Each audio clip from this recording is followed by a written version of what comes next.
Hi, hello, and welcome to my channel. It's officially the last day of August, so in today's video we're going to be doing our August reading wrap-up. This lovely pile of books behind me is all of the books that I read, and per usual, before we actually get into the books, let's kind of like brief over really quickly all of the things that we did in the month. So of course the first thing that we did was pick our TBR using our prompt TBR jar, and then we did a really fun video where I reacted to 1-star reviews to some of my favorite books. We went through our entire physical TBR, plus I kind of put together my TBR cart. We also took a fun little trip to the bookstore, and then last but certainly not least, we did a whole reading vlog for Fourth Wing. So I'm actually not going to be talking about Fourth Wing in this video because I said all of my thoughts in that video, which is actually the purpose of me kind of going through the videos, just in case you missed something, but also I didn't want to talk about books twice. So now that that's out of the way, let's go ahead and get into the books that we read in August that I haven't talked about yet.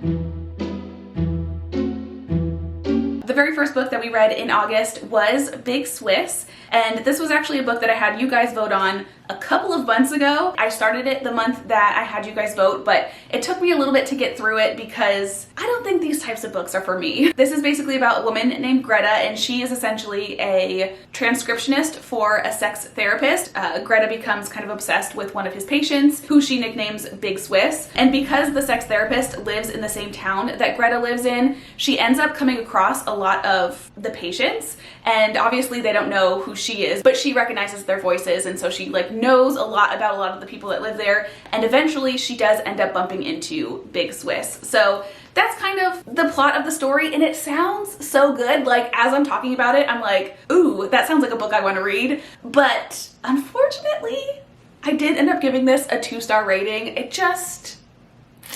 definitely had its interesting points.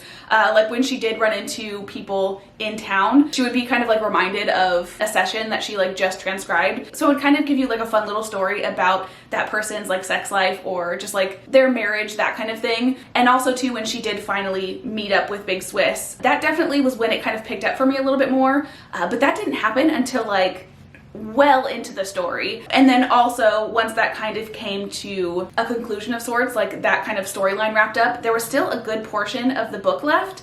And I'm gonna be honest, at that point, I didn't care about the story anymore. I literally skimmed through the last 40 pages. I'm coming to realize that this type of story where it's just more of like a slice of life, I think it's considered. It's literally just like a random selection of days in someone's life with no real like plot, I guess. Like it has a plot, but like my favorite genre is fantasy. I like wars and trials and magic and tension. Like this didn't have any of that.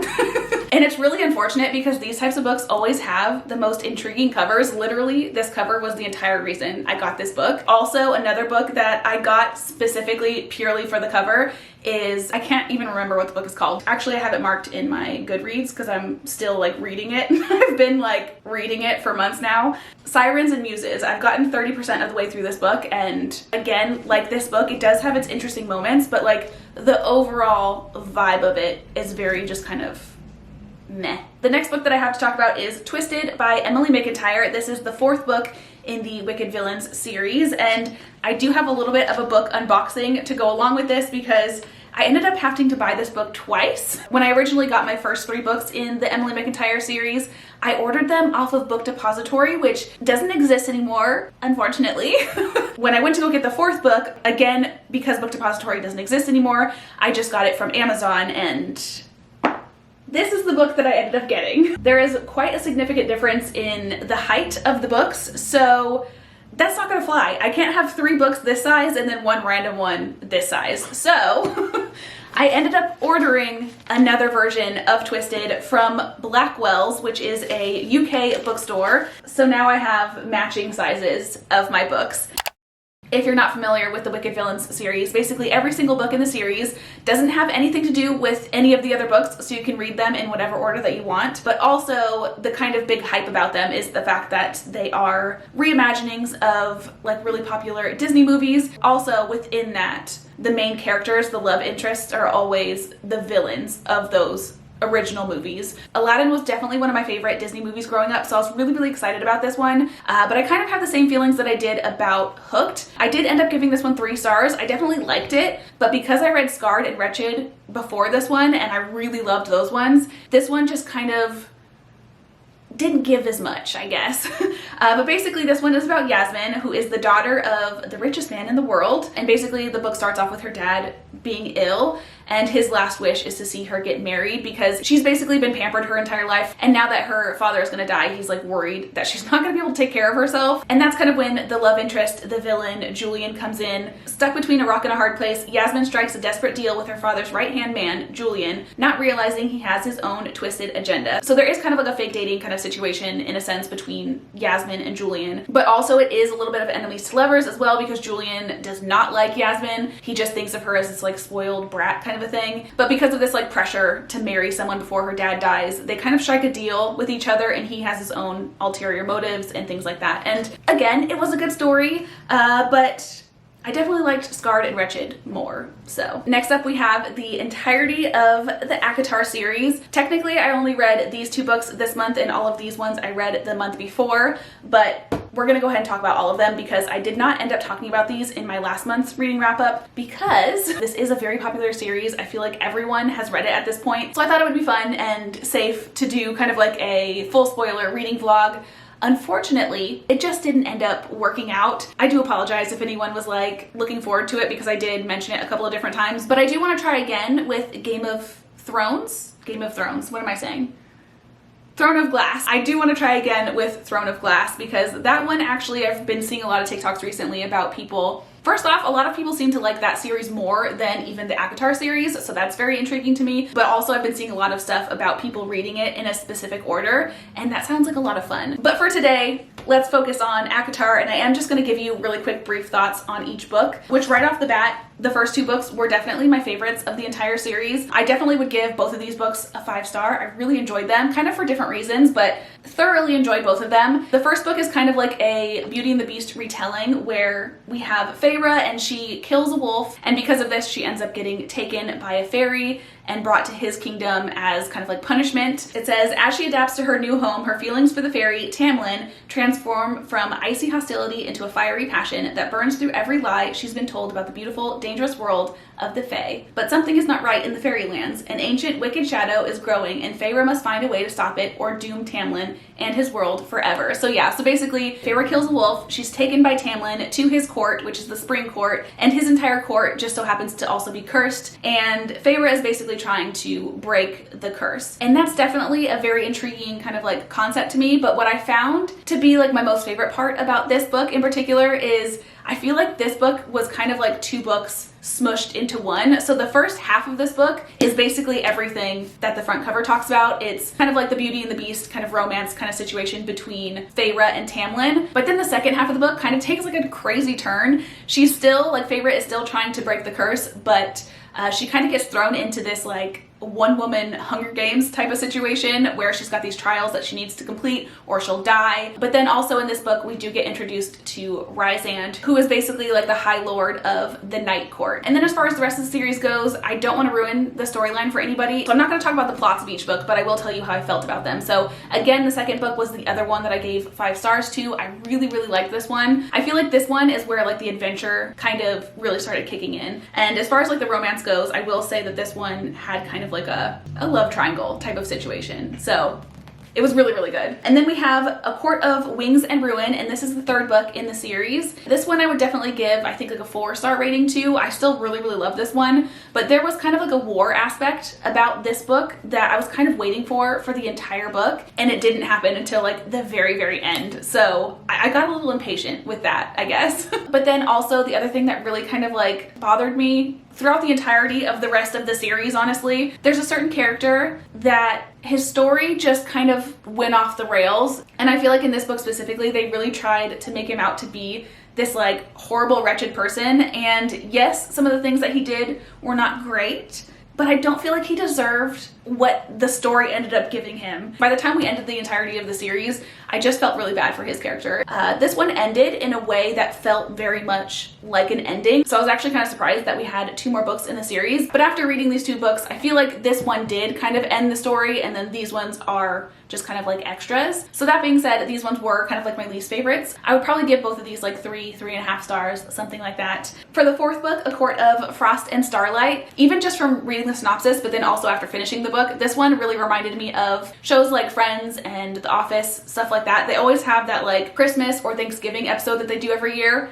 That's what this felt like to me. It basically takes place around the winter solstice. So you get kind of our main characters kind of prepping for the winter solstice. They exchange gifts and everything. Like, it's literally the holiday episode, but in book form, which I do feel like was kind of fun. But this one, unfortunately for me, basically focused mostly on Nesta. My personality is just the total opposite of Nesta's, and so she just really irked me the entire time I was reading this series. The first sentence of this literally says, Nesta has always been prickly, proud, swift to anger, and slow to forgive. I did warm up to her a little bit by the end of the book, but still, it was a good story overall. Like, if I think about the overall story, it was good, but this one did take me quite a bit to get through because, again, Nesta is just so unlikable to me. It took me a really long time to like be invested in this story. So those are my thoughts on the acotar series. Now we just have 2 more books left, and they just so happen to both be dark, spicy fantasy romances,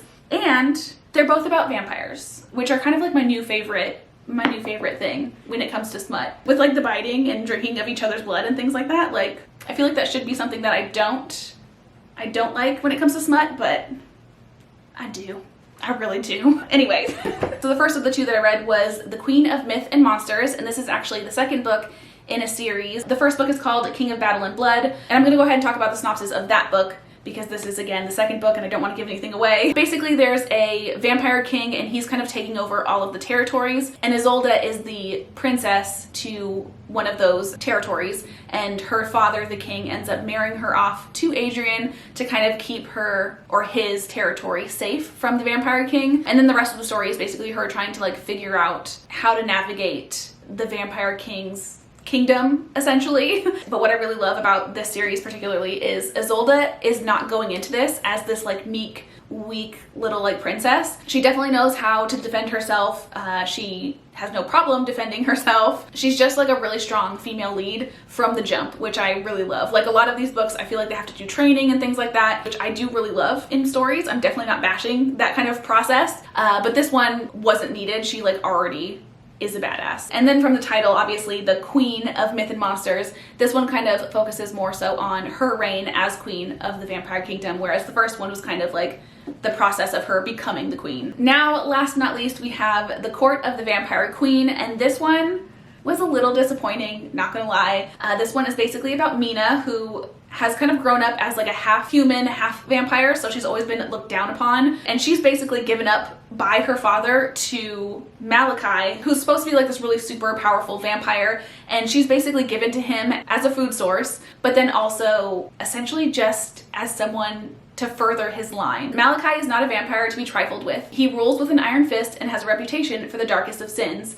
But the longer Mina is with him, the more she realizes he's not the monster she first thought.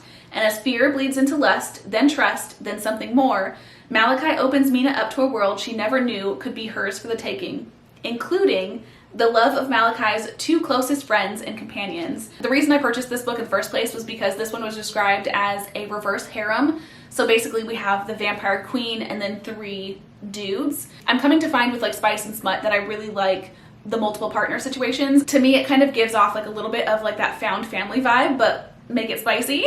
So I was really, really excited about this book, especially because of the title does say A Court of the Vampire Queen. So from the sounds of that, and again from coming off of that other series, I thought Mina was gonna be, or at least become, kind of a version of another Isolde, but that is not what I was given at all. She doesn't really know anything about anything. She can't really defend herself. And if a character is like that in the beginning of the book, it doesn't really bother me as long as there's like a progression in skill or in like courage, will, whatever. I don't really feel like that happened in this one until the very, very end, but at that point it's like too little too late. Another thing that like really, really bothered me about the story was the fact that it actually started off so good and so promising. Like, it actually immediately started off within the first couple of pages, started off with a spice scene between Mina and Malachi. Like, she basically walks into his house, no tension, no buildup, it just happened, and somehow it was so good. And I will say that is definitely a big bonus to this book. I do feel like the spice throughout the entire thing was some of my favorite spice I feel like that I've read so far. Like, I really liked it. And then also a good portion of the beginning of it. I really liked the storyline as well, but unfortunately it did take a little bit of a twist in the middle or so that I just flat out like didn't like the direction that the story was starting to go in. And then also the deeper I went into it, it started repeating itself a lot. You know how when you read like the first book in a series and then you go to read the second one, and every once in a while it'll kind of mention something from the first book and kind of give like an explanation of it? It started doing that, and I thought it was really weird because this is the same book. My camera battery died, so I don't remember exactly what I was saying before it did, but I do remember I was talking about the repetition of some of the things. So one of the things that I actually wrote down in my notes was the shattering of her knee, which is something that they talked about and we learned about right away. And this book mentioned it so many times, but not even that her knee was injured, but how it happened. Which, to be fair to the book, to a degree, I did find out after I finished this that this is actually a collection of several different books, like an entire series shoved into one book. So again, to a degree, it makes sense that it might be explaining things, because if you read the book separately, you might need to be reminded of certain things. But I don't remember it happening too much in the beginning, but the last like third, more specifically, it happened very, very often. And at a certain point, I got really annoyed by it, honestly. There's another note that I wrote. The plot has kind of fully lost me. It doesn't need to be nearly this long, which that's another thing. I do feel like this dragged on for an unnecessarily long amount of time. And then also I said, the repetition of information is getting really annoying. And if the smut wasn't so good, I would DNF. And then at the very, very end, I wrote 2-star plot with 5-star smut. So I gave it a 3-star rating overall. Which honestly, now that I'm like rethinking about all the things that annoyed me about the book, I feel like maybe 3 might be a little too generous. So we're gonna change it to 2.5. This was a 2.5 star. I really had such high hopes going into this, and it ended up being kind of disappointing. And with that, those are all of the books that I read in August. If you guys read anything fun, let me know in the comments down below. And yeah, that's everything that I've got. I hope you guys enjoyed the video. I hope you guys have had the most amazing of days, and I will hopefully see you guys in my next one. Bye.